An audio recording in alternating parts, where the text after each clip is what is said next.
Hey, welcome back to Score on Business. And our next guest is Rod Edmondson, who is the president and CEO of ShearsPoint. And they have a couple of divisions, and then some, as any entrepreneur, things are changing. They do on-site hair care services for medical facilities, business, and corrections.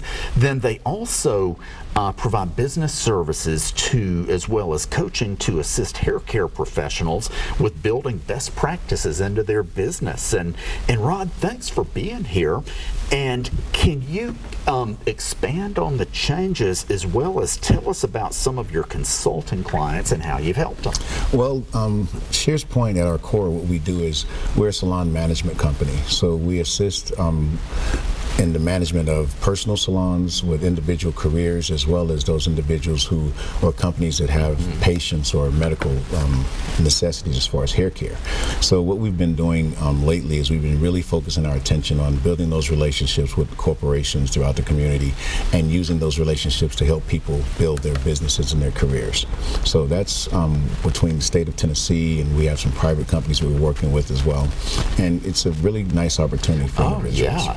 And one of the things you all do is put hair care professionals in the position where they pretty much just have to worry about taking care of hair.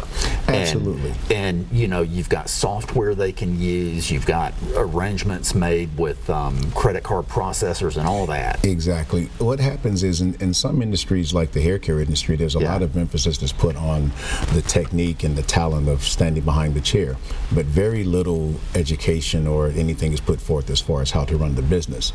So we actually open the doors for online scheduling, 401k, insurance policies. We even offer AFLAC. And because of our company and our corporate structure, we can offer these things at a much more affordable rate than someone going out on their own. Absolutely. Yeah. Absolutely. So, can you tell us a success story with one of these divisions? Yes, with the consulting, we have partnered, like I said, with several barbershops and salons here locally. We have a salon that we've been working with, Razors and Shears, in Murfreesboro, Tennessee. There's another shop in Nashville called Milestone that we've been working with. We're working with professionals that do everything from extension specialists to we have one of the premier educators in the country, Carla Coco Starr. Tarkington, and that's been a really good place and fit for us because we've been able to kind of take a lot of the administrative burden from those businesses. So it makes it much easier for them to stand behind the chair and focus on those numbers, and we take care of the administration. Yeah, they do what they love and what they're good with, and you help them with the rest. And from credit card processing up to customer service. So okay. So you work with a lot of hair care professionals. How big of an issue is lack of business understanding and skills? It is one of the primary causes that individuals fail at their businesses. Like I said, there's a lot of information and education out as far as technique, as far as styling and cutting hair, but there's very little information about how to run a business. And today's economic climate, if you don't understand what the marketplace looks like, if you don't understand what the economy means to your business, it can be very detrimental. And that's one of the areas where we step in, because most people think, okay, I rent a space, I cut some hair, I pay my overhead, and then the rest is mine. And we have to go in and kind of delve into that, help people to manage by the numbers. And keep up with cash flow and cost of goods sold, those things, inventory, and it's just not a lot of education on that. And we are called to speak at several schools. We've spoken probably a majority of the schools here locally and even outside of Nashville. But people, they want us to come in and talk to the students about the reality of being in this industry. You're not just going to, just because you have your license don't mean your chair is going to be filled all the time. There's some marketing strategies that have to be taken into account. There's presentation, there's overall look and feel of your shop. All these things come into play before you can get customers to come on a repeat basis.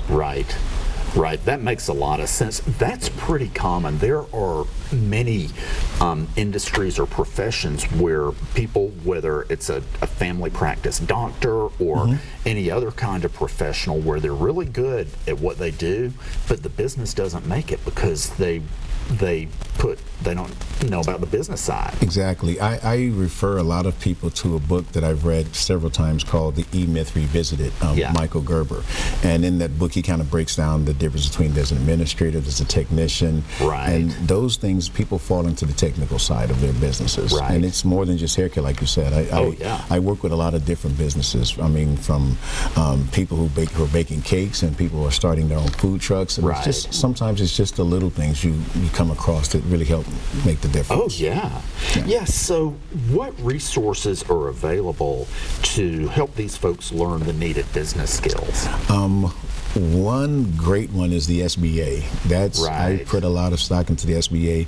The SCORE program is absolutely wonderful. There are always classes or workshops that are available. Everything from how to write your business plan, how to understand your tax codes.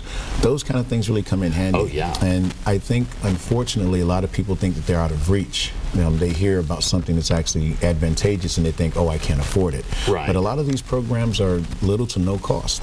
Well, the government wants jobs created. So with SCORE, there may be 10 employees for SCORE, but there's thousands and thousands and thousands of volunteers, and there's no cost to get together with the people. Networking is limitless. Last year we were able to participate in a class, Emerging Leaders, and the Enterprise Corporation was partnering with that, and just meeting and networking people from different industries, different fields from across the country that now I have access to. So if I have a question about a marketing strategy or a sales strategy, I can send that information out to a group of individuals that I understand they see things the way I do as an entrepreneur.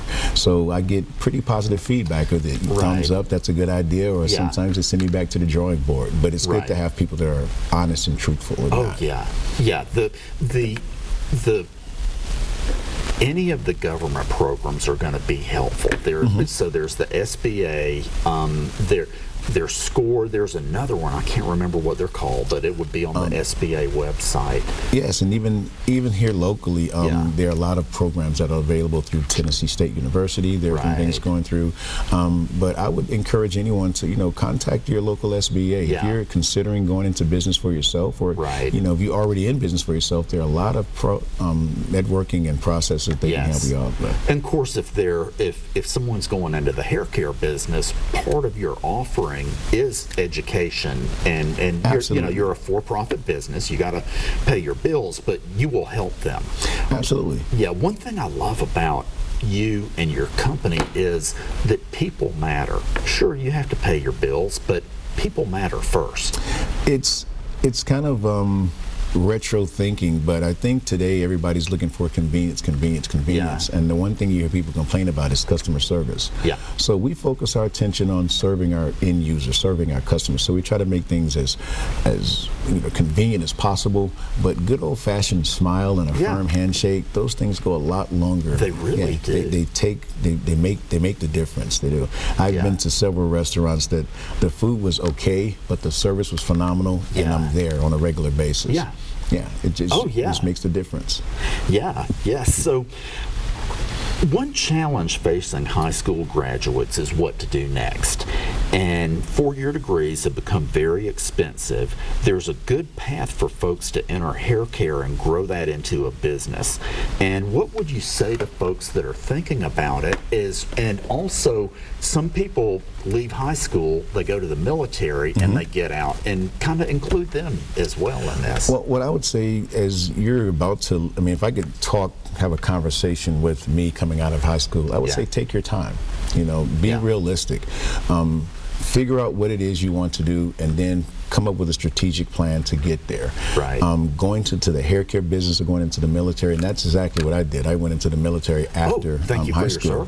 So I went in, and my mindset was, how can I use this opportunity to further myself, further my education? So there was a GI Bill, and a lot of people don't know that there are certain courses such as hair care and getting your license that the military also helped with paid tuition for going to those schools. What I always looked at as being realistic, knowing what you want, and then coming up with a strategic plan to get there. So many times I talk to schools and people in those schools, and their mindset is thinking, I'm going to get my license and I'm going to be great and everything's going to work out. I think that's me. Yeah, okay. Everything's going to work out, and I'm going to be the most popular stylist or popular barber. And no, you have to think about putting your business plan together and those little things. Oh, yeah. And it's the same thing with the military. If you go into the military, you go for one of two reasons. You're going to make a career out of it, or there's something that you can trade off. I'm going to give my time and service for paid education. But I think you need to go into everything with a plan. I think so. And you know, the older I get, the more I give advice on what do you enjoy doing. Yes. Yeah. You have to have a passion for it. I was raised with the mentality, the moment you find a job you love, you never have to work another day in your life. That's right. I love that. And it's true. It's you'll have your bad days and your good days, but you can't wait to get to work. I'm so sorry. We have run out of time here. Okay. Right. Ladies and gentlemen, we'll be back next week. All right. Thank you.